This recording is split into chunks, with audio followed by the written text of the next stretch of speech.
Hey, how's it going, my friend? This is James Rittenhouse, founder of PCI Institute, and today we're going to be talking about the meta-programs. Guys, I'm super excited to be bringing this information to you. Just a quick story. I actually had finished creating this presentation about a year ago, back in 2017, but I had ended up straying away from PCI a little bit just to kind of work on a couple of other things, and this year I finally decided that, you know what, I think it's finally time to put this information out there so other people can benefit from it like the way that I did when I first learned about the meta program. So guys, I'm super excited to be bringing this information over to you. So real quick, just if you guys have no idea on what a meta program is, this is the definition. A meta program is the programs in our minds that operate at a level meta to our content thinking, and it refers to the sorting devices that we use in perceiving, paying attention to information, and inputting and processing the stimuli around us. So I mean, there's a lot that's packed into that one sentence, but this kind of lays the groundwork for what we're going to be going over. So essentially, we use meta programs to help us with figuring out people, and pretty much we try to figure out people on a day-to-day basis as it is, even without knowing what the meta programs are. Now, whether we're trying to figure out what people's motives are, trying to second guess their intentions, or maybe even just psychoanalyzing without a license with whom we live with, we're constantly trying to figure out people. And there's also a great quote by a guy named Richard Simmons that says that people are not nouns but processes. So that begs a couple of questions. First off, how does a person think in a mode? Or how does a person talk, act, behave, and relate? And lastly, what patterns and processes describes this person's style for sorting or paying attention to information? Now, we can figure out all of this information just through understanding the types of meta programs that person has running. So if you have watched my previous video on what is NLP, then you're probably familiar with this picture already, but we're going to go over it real quick. This is the NLP communication model. So everything starts off first off with an external event that happens. So it could be anything that happens outside in the world. It starts off as just an external event. It's something that happens outside of us, and from that external event we have filters that we use that delete, distort, and generalize whatever happened from this external event. And one of the filters that we use to delete, distort, and generalize is the meta programs, along with values, beliefs, attitudes, decisions, memories, all that good stuff. But for the purpose of this video series, we're just going to be focusing on strictly the meta programs, and then once we go through these filters, it finally goes into our internal representation, which affects our state and physiology. And it affects us also at an unconscious and conscious level, and based on how it interacts between our internal representation, our states, and our physiology, that's what goes and creates our behavior. So meta programs plays a very key role in how we perceive and how we interact with the world. So there's a couple of benefits of really just understanding what the meta programs are about and how to go about using them. First off, it's going to help you with appreciating other people's differences. Once you can understand that everybody kind of processes information a little bit differently than you, then you're going to have a deeper appreciation for how other people communicate and try to be a little bit more understanding of them. It's going to help you with being a lot more flexible in communication, because once you understand the type of meta programs that somebody's running, you'll be able to alter your communication accordingly. It also will give you increased prediction accuracy, as well as just an increased sense of empowerment, because you're going to be armed with information that a lot of people don't know or just haven't even heard of. So this is really going to put you in a very powerful state, and hopefully that you use this information for good. Use it to be able to improve your communication and be able to connect with people on a much deeper way. So the first types of meta programs we're going to be talking about is called the mental meta programs. So the mental meta programs are the meta programs that are involved in our thinking, sorting, and perceiving, and essentially they describe how our attention functions in terms of how it attends and processes information cognitively and what it attends. So the first meta program we're going to be going over is called a chunk size. So just the overall concept of a chunk size, everyone has a personal preference in regards to the size of the chunk of information when thinking, communicating, learning, etc. So there's a couple of different types of chunk sizes that you could fall under. So inductive thinkers are people that start with specific details and move upwards to draw general conclusions. So a perfect example of an inductive thinker would be like a scientist. A scientist goes and they gather evidence, and then based on the pieces of evidence that they gather, they're able to generalize to much higher principles and draw general conclusions based on their findings. Deductive thinkers starts at the opposite end, where they'll start with general concepts and they'll move down with the more specific details. A perfect example of a deductive thinker would be like a philosopher. These are the type of people where they'll start general and they kind of like drill down to the specific. And then you have abductive thinkers, which are pretty much people that read on the side, and these are the type of people that use metaphors and analogies. They're constantly comparing things to other things in order to make sense of things. So as a way to elicit this type of meta program, you can ask someone, when you pick up a book, what do you pay attention first? The big picture, the book cover, or specific details about its value? Another question you can ask is, if we decide to work together on a project, would you first want to know what we generally will do, or would you prefer to hear a lot of specific details? And another good question to elicit someone's chunk size is, what do you want first when you hear something new? The big picture or the details? So next we're going to be talking about relationship source. Relationship source are one of the two basic ways that we mentally work with and compare data when we first confront new information. So there's a couple of ways you can fall. There's a couple of categories that you can fall under. First off, there's sorting for sameness, which is where people who look for how things compare to a previous experience. Sameness for exception, people who look for similarities first, then differences. Mismatching, people who just look for differences. Mismatching with exception, people who look for differences first and then similarities. And then you have those people that sort for sameness and mismatching equally. Now, as a way to elicit this meta program, you can ask someone, what relationship do you first see between what you do now and what you did last year? Or what do you pay attention to first when you first walk into a room? Or how do you run your brain when you attempt to understand something new? Do you look for similarities or you check out the differences? Or in some cases, they might equally do both. Now, representational system source. Now, this refers to the representing sensory data that we receive from our external senses. Now, Bandler and Grindler, who are the two founders of NLP, noted that people tend to develop a highly favored representational system and use this for most of their thinking. So what are these representation systems? Well, you have your visual representers. These are people that are usually set up erect. They move their eyes upwards when visualizing. They breathe a bit high in the chest. They move quick. They use visual predicates such as seeing this. Can you imagine that? I think I have a clear picture.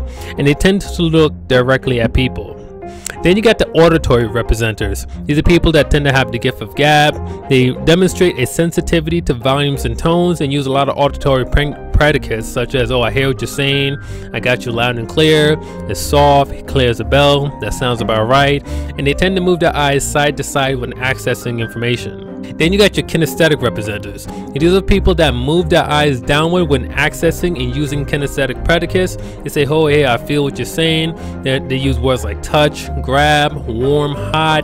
They tend to breathe very deeply. And these people tend to move a bit slower compared to other people. And they use like a lot of gestures. Then you got your auditory digital representers. These people often have very little awareness of pictures, sound, and sensations. And they tend to live in a world of worlds. They love lists, criteria, rules, etc. So if you were to elicit the representational system source from someone, you would ask them, when you think about something or learn something new, which channel do you prefer? Or which channel do you use most commonly? And this can refer to either the visual, the auditory, the kinesthetic, etc. So next we have information gathering style. Now, pretty much the overall concept is when processing data, we can either focus on the internal world of our subjectivity or focus on the external world. So uptime refers to people that have full sensory awareness of their environment. When listening, they process data by attending descriptively to the other person's responses. A downtime type of person is people that go inside of themselves and their internal awareness and have their own sounds, images, sensations, and they believe those internal sensations provide the most compelling data, and they tend to become blind and deaf to the external world. So a way to elicit someone's information gathering style, you can ask them, when you listen to a speech or conversation, do you tend to hear the sensory-based information, or do you go inside and listen for what the speakers mean? Or you can ask them, do you want to hear proof and evidence from the outside, or do you take more interest in your internal thoughts about it? Next, we have the epistemology sort. And essentially, there are two key ways that we can gather information from things, and that's by either using one's senses or by intuiting, by following your intuition, in other words. So you got pretty much two types of people here. You got the sensors. You got the people that use their senses primarily for gathering information. These people tend to prefer dealing with concrete and actual information, and they function primarily as pragmatists and empiricists. Then you got your intuitors. Your intuitors are people that gather information through non-sensory means. They tend to approach things abstractly and holistically, and they look for relationships, possibilities, and appraise the larger significance of things. So a way to elicit someone's epistemology, you can ask them, if you began to study a subject, would you take more interest in facts and their applications for the now, or would you find more interest in the ideas and relationships between the facts and their application for the future? Okay, next we got perceptual categories sort. Now, some minds operate more skillfully in discerning broad categories, while other minds are more precise with determining the gray areas or the in-between polar areas. So you got the black and white type of people, where they allow people to make clear and definite distinctions, and this often motivates someone to make a quick decision and adopt a more judgment perspective. And then you got the continuum type of people, which pretty much allows them to think at much finer levels, make fewer judgments, and they tend to be a little bit more indecisive. So a way to elicit this is to ask someone, when you think about things or make decisions, do you tend to operate in black and white categories, or does your mind go to the steps and stages in between? Next we have attribution style. Now we can either look at the problems, dangers, or challenges of a situation, or the opportunities, possibilities, or excitement, which in turn create either a worst case scenario or a best case scenario respectively. So for the attribution style, you got the pessimists. The pessimists are the people who see problems and difficulties first. They tend to thrive in fields like quality control analysis, troubleshooting problems, and proofreading. They always tend to be looking for what's wrong, but that's not necessarily a bad thing. That's just how some people's minds are programmed. And then you have the optimists, which these are the type of people who move through life with golden perspectives of dreams and visions. They can catch a vision and they can keep people motivated for the long term. So neither one of these things are necessarily good and bad. It's just a way of looking at things.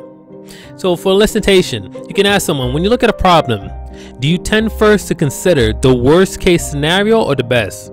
Does your mind go to problems and difficulties, or opportunities and positive challenges? Next we got the perceptual durability sort. Now this meta-program addresses the quality of our mental constructs in terms of permeability or impermeability. So what do I mean by that? So you got the impermeable construct people. These are the people that typically move through life with ungiving beliefs and belief systems. I mean, once they have a belief, it's pretty much set in stone.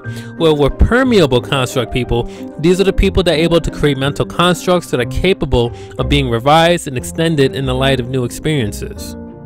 Now, as a way to elicit the perceptual durability source, now you could ask someone, as you begin to think about some of your mental constructs, your ideas of success and failure, of love and forgiveness, of relationships and works, of your personal qualities, do you find the representations of what you know as permanent or unstable? And how can you tell? Next we have the focus sort. The focus sort refers to how much of the environment a person characteristically screens out. So there's two types of people. You got your non-screeners and your screeners. Your non-screeners are people who see, hear, smell, and otherwise sense a great deal of what goes on around them. They often experience places that are complex, and they become overloaded with triggers for self-distraction. Next you got your screeners. Your screeners are the people who move through the environment in a focused way, that's screening out less relevant elements. So as a way to elicit this, you can ask someone, when you think about the kind of places where you can study or read, can you do this everywhere? Or do you find that some places seem too noisy or have too much of other stimuli that prevent concentration? You can ask them another question. Describe your favorite environment for concentrating on something. Or, how distractible do you find yourself generally in life, whether it's reading, playing, talking, thinking to yourself, etc. Next, we had the philosophical direction. Now, our human minds in terms of philosophical direction alternate between why did this or that happen, or what does this or that mean in terms of origin or source. So you got your why people. Your why people are the people that value understanding the origin or source of something. They tend to get stuck in the past, or they're highly susceptible to sabotage cycles. The how people are people that sort for the usefulness or purpose of things. They tend to be solution focused rather than problem focused. So as a way to elicit this, you can ask someone, when you think about a subject, whether a problem or not, do you first think about causation, source, and origins, the why, or do you think about use, function, direction, or destiny? In other words, the how. Next, we got the reality structure sort. Now, this is how our minds think differently about the territory of reality, whether in terms of something static, permanent, solid, eternal, etc.?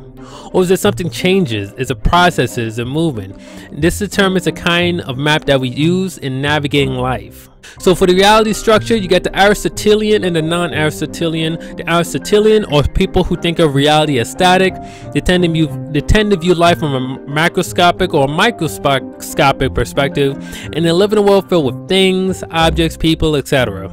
Now, non-Aristotelian type of person, or people who thinks in reality in terms of processes, they tend to view life from a submicroscopic level, which enables them to have an appreciation for the quantum levels. They also use a lot of verbs, functional language, and behavioral descriptions. So as a way to listen to someone's reality structure, you can ask them, when you think about reality, do you tend to think about it as something permanent and solid, made up of things, or do you think of it as a dance of electrons? Is it fluid, ever changing, made up of process? Very non-Aristotelian. Next, we have the communication channel preference. Now, the way we receive information from our environment comes from two primary channels, verbal and non-verbal. Now, both of these channels can provide a multitude of messages and data, but some people usually tend to favor one channel over the other. So as a way to identify, you can either be a verbal type of person. These are people that focus primarily on what other people say, the languages, the terms, the phrases. These are people who use auditory digital representation. People actually who use auditory digital representation most often tend to be verbal type of people. Then you got the non-verbal types. These are the people that focus primarily on how other people talk, such as the tone, the tempo, the breathing, the volume, the pitch, etc. Now, these people tend to distrust the verbal channel, and they tend to be more of an intuitive type of person. Then you got the balanced types, which are people that just use both channels equally. So as a way to elicit this, you can ask someone, when you think about communicating with somebody, what do you tend to give more importance to? What they say or how they say it? Or when you communicate, do you pay more attention to the words and phrases that you use, or to your tone, tempo, your volume, your eye contact, etc.? So guys, that's all I have here for you today for the mental motor programs. Stay tuned for part 2, where we're going to go over the emotional meta programs. So stay tuned for that, guys. And I have a quick question for you. Now, as we've been going over these different meta programs, I bet have you wondered to yourself, is it possible to change your meta programs? Because actually, as a matter of fact, it is. Now, I do have a special training for you since you've watched this video all the way to the end. All you got to do is go to jamesrenhouse.com/meta-programs, all in one word.